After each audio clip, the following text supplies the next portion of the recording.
অনেক আল্লাহওয়ালা নামাজি শেষ জীবনে মুরতাদ হয়ে যায়, নাস্তিক হয়ে যায়, আছে না নাই? মুফাসসিল ইসলামের নাম শুনছেন? অনেক ইসলামের বয়ান দিত লোকটা শুরু থেকে আমি তাকে চিনতাম। অনেক ইসলামের বয়ান করতো, ইসলামের পক্ষে সে অনলাইনে কথা বলতো। আস্তে আস্তে আস্তে আস্তে নাস্তিক হয়ে গেছে। এজন্য বিশ্বনবী বলতেন, আল্লাহুম্মা রযুকনা হুসনাল খাওয়াতিমা, আল্লাহ শেষটা আমার ভালো করো, আমার শেষটা যেন কালিমাতুত তাইয়্যিবা লা ইলাহা ইল্লাল্লাহর উপর হয়, আমার শেষটা যেন ঈমানের উপর হয়। পড়েন আমিন। এক সাহাবা জিহাদের ময়দানে, বুখারীর বর্ণনা, যুদ্ধের ময়দানে সে সামনে যাই পাচ্ছে, লা তাজিদু শাযযা ওয়ালা ফাযযা ইল্লা ইয়াকতুলু বিসাইফি, বিশাল তলোয়ার নিয়ে আল্লাহু আকবার বলে বলে কাফের আর মুশরিকের বাচ্চাগুলোরে কচুকাটা করছে।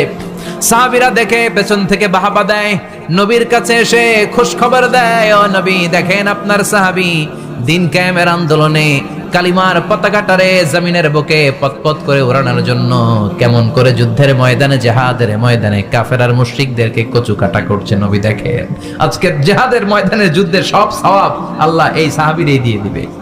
বিশ্বনবী বললেন, হুয়া ফিন্নার, সে জাহান্নামে যাবে। সাহাবীরা তো অবাক, জীবন বাজি রেখে তলোয়ার নিয়ে কাফেরদের সাথে যুদ্ধে ময়দানের মধ্যে লিপ্ত, একটার পর একটা কাফের গুলোরে হত্যা করে জাহান্নামের মেহমান করে পাঠিয়ে দিচ্ছে। এই লোকটা কেমন করে জাহান্নামী হয়? বিশ্বনবী বললেন, হুয়া ফিন নার, এই লোকটা জাহান্নামে যাবে, এরে কেউ বাঁচাতে পারবে না, জাহান্নামী।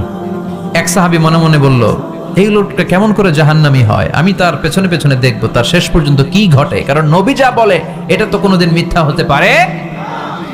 সাহাবী লুকিয়ে লুকিয়ে তার পিছু নিল, দেখলো যুদ্ধ করতে করতে জিহাদের ময়দানে শত্রুদের মাঝখানে ঘাটির ভেতরে সে মারতে মারতে চলে গিয়েছে, মারতে মারতে কাফেরদের মাঝখানে এমন জায়গায় চলে গিয়েছে চারদিক থেকে কাফেররা তাকে ঘেরাও দিয়ে ফেলেছে। এবার আর সে পারে না, দীর্ঘ সময় যুদ্ধ করতে করতে এবার ক্লান্ত শ্রান্ত, এবার নিজেও মারে আবার মাইরও খায়, মারে আবার মাইরও খায়। খেতে খেতে হঠাৎ এক কাফেরের তলোয়ারের আঘাতে তার ডান হাত নাই, এক কোপে ডান হাতটা জমিনে পড়ে গিয়েছে, ফিনকে দিয়ে রক্ত, ব্লিডিং হতে হতে, রক্তপাত হতে হতে সাহাবী নিস্তেজ, আর পারে না, আর সহ্য করতে পারে না। শাহাদাতের জন্য অল্প একটু দেরি, এই অল্প একটু দেরি সাহাবীর আর সহ্য হয় নাই।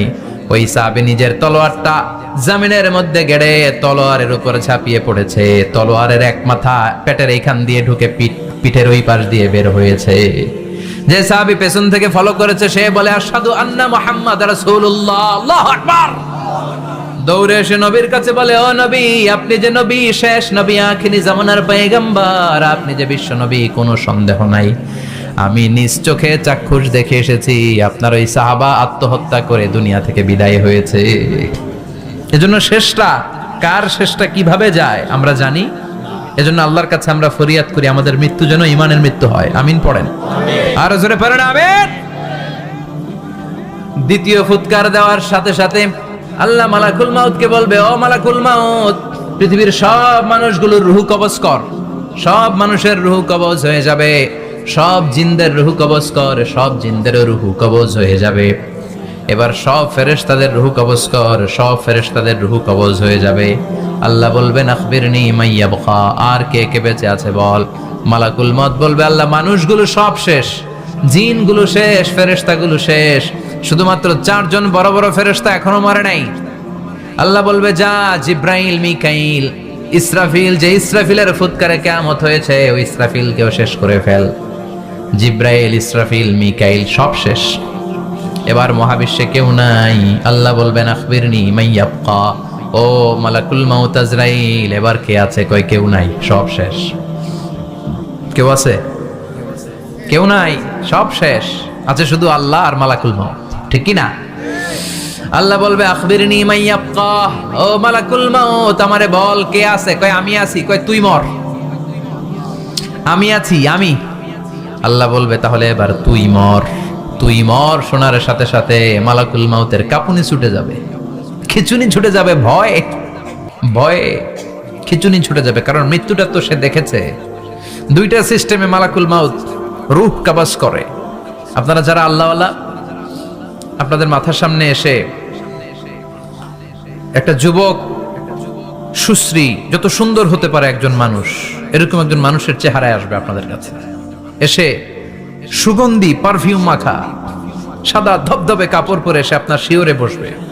এসে খুবই বিনয়ের সাথে ভদ্রতার সাথে বলবে, ইয়া আইয়াতুহান নাফসুল মুতমাইন্না, ইয়া আইয়াতুহান নাফসুল মুতমাইন্না, ইয়া আইয়াতুহান নাফসুত তাইয়্যিবা, হে পবিত্র আত্মা বেরোয় আয়। বলার সাথে সাথে আপনার রুহটা স্মুথলি বেরোয় যাবে। ইয়াতি বিহানুত মিন হানুতিল জান্নাহ, কাফান মিন আকফানিল জান্নাহ, জান্নাতের হানুতে করে কাফনের মধ্যে পেঁচিয়ে আপনার রুহটারে মালাকুল মাউত ইল্লিনে নিয়ে যাবে।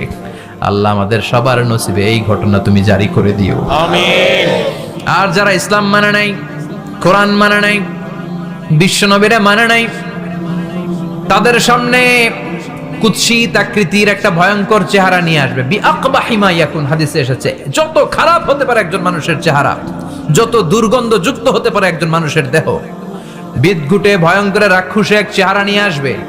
মুমিনের সামনে এসে যেমনি ভদ্রভাবে বসে যায়, সে এরকম আসবে না, সে ত্রাস সৃষ্টি করবে। ডাকাত যখন আপনার অ্যাটাক করে এমন ত্রাস সৃষ্টি করবে, কোপ মেরে আঘাত করে আপনি ভয়ে সব দিয়ে দিবেন। ওনারা দেখলে আপনার পিলে চমকে যাবে। ভয়ঙ্কর দুর্গন্ধযুক্ত কালো একটা ড্রেস পরে আপনার সামনে এসে এমন ত্রাস সৃষ্টি করে বসবে, ওইটা দেখলে অবস্থা খারাপ।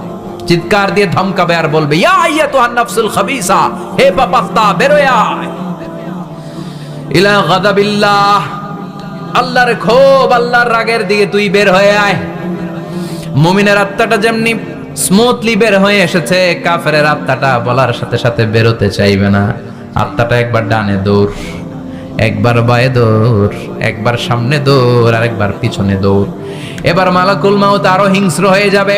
পা থেকে টান মেরে সারা দেহ থেকে খিচুনি দিয়ে পুরো দেহটারে চাপতে চাপতে জীবিত একটা ছাগলের চামড়া জীবিত অবস্থায় তার দেহ থেকে উল্টো দিকে টেনে টেনে বের করলে যেমন কষ্ট হয়, একজন কাফেরের রুহু দেহ থেকে টেনে হিচড়ে মালাকুল মাউত বের করে ফেলবে। এজন্য আল্লাহর কাছে আমরা চাই, ঈমানের পথে অবিচল থেকে আমার মরণ যেন হয়। প্রতিদিন পড়বেন এটা দোয়া। ঈমানের পথে থেকে যেন আমাদের মৃত্যু হয়, পড়েন আমিন। মালাকুল মাউত এই দৃশ্যগুলো নিজেই ঘটিয়েছে, তার জানা আছে মৃত্যুর কত কষ্ট। আল্লাহ বলবেন মর, বলার সাথে সাথে কাঁপুনি ছুটে যাবে। আল্লাহ বলবেন কেঁপে লাভ নাই, মর, মরতে হবে, কারণ কুল্লু নাফসিন, everyone has to take the test of death. সবাইকে মৃত্যু নিতে হবে, গ্রহণ করতে হবে স্বাদ। The most certain thing in our life is death, but the most uncertain thing in our life is the time of death. আমাদের জীবনের সবচাইতে সুনিশ্চিত বিষয় হচ্ছে যে আমরা মরব, এটা আমরা সবাই জানি না, কিন্তু সবচাইতে অনিশ্চিত বিষয় হচ্ছে যে আমরা কখন মরব, এটা আমরা কেউ জানি না। জানি মালাকুল মাউত কাঁপতে থাকবে। আল্লাহ বলবেন জান্নাত এবং জাহান্নামের মাঝ বরাবর একটা জায়গা আছে, আল আরাফ, ওইখানে দাঁড়া। ওইখানে দাঁড়িয়ে মালাকুল মাউত বিকট একটা চিৎকার দিয়ে সারা পৃথিবীর মানুষগুলো, ফেরেশতাগুলো যেমনি দুনিয়া থেকে বিদায় হয়েছে, মালাকুল মাউত তখন বিদায় হয়ে যাবে। সেদিন বিকট একটা চিৎকার মেরে তিনি বিদায় হবেন। বিশ্বনবী বলেন মালাকুল মাউতের মরণের সময় সেই চিৎকারটা ওই দিন এত ভয়ঙ্কর হবে, দুনিয়াতে যদি তখন মানুষ থাকতো, কিয়ামত ঘটানোর জন্য আলাদা করে ইসরাফিলের সিংগায় ফুৎকার দেওয়ার আর দরকার হতো না। মালাকুল মাউতের মরণের কষ্টের ওই চিৎকারের আওয়াজ শুনলে মানুষগুলো সব কানের পর্দা ফেটে জমিনের মধ্যে তখনই লাশ হয়ে পড়ে যেত। মালাকুল মাউত এখন আর নাই, ডানে বায়ে সামনে পেছনে কেউ নাই, একজন ছাড়া, তিনি কে? আল্লাহ তখন বলবেন ইয়া আরদু আইনা নাহারুকে, পৃথিবী তোর নদীগুলো কই, বিল্ডিং গুলো কই, রাজা বাদশা গুলো কই, পৃথিবীর নাজ নেয়ামত কই, ভোগের দুনিয়া আজকে কোথায়, অহংকার দাপট আর ক্ষমতার বড়াই আজকে কোথায়? লিমানিল মুলকুল ইয়াউম, who belongs the kingdom today, আজকে ক্ষমতা কার? চিল্লায় বলেন তো সেদিন ক্ষমতা হবে কার? লিমানিল মুলকুল ইয়াউমা লিল্লাহিল ওয়াহিদিল কাহ্হার, ক্ষমতা সেদিন কারো নয়, ক্ষমতার মালিক একজন, তিনি কে? সব ক্ষমতার মালিক আল্লাহ, কেউ নাই, সব মরে গেছে। এভাবে যে কত হাজার কোটি বছর আল্লাহ একা থাকবেন এটা আল্লাহ জানেন, আমরা কেউ জানি? ইসরাফিলকে আল্লাহ বানিয়েছিলেন সিংহায় 3টা ফুৎকার দেওয়ার জন্য, চিৎকার করে বলতে হবে কয়টা? দিছে কয়টা? বাকি আছে কয়টা? এবার রব্বুল আলামিন ইসরাফিলকে জীবিত করবেন, জীবিত করে বলবেন তাড়াতাড়ি তৃতীয় ফুৎকার দিয়ে তোর ডিউটি শেষ কর। সুবহানাল্লাহ পড়েন। ইসরাফিল এবার তৃতীয় ফুৎকার দিবে।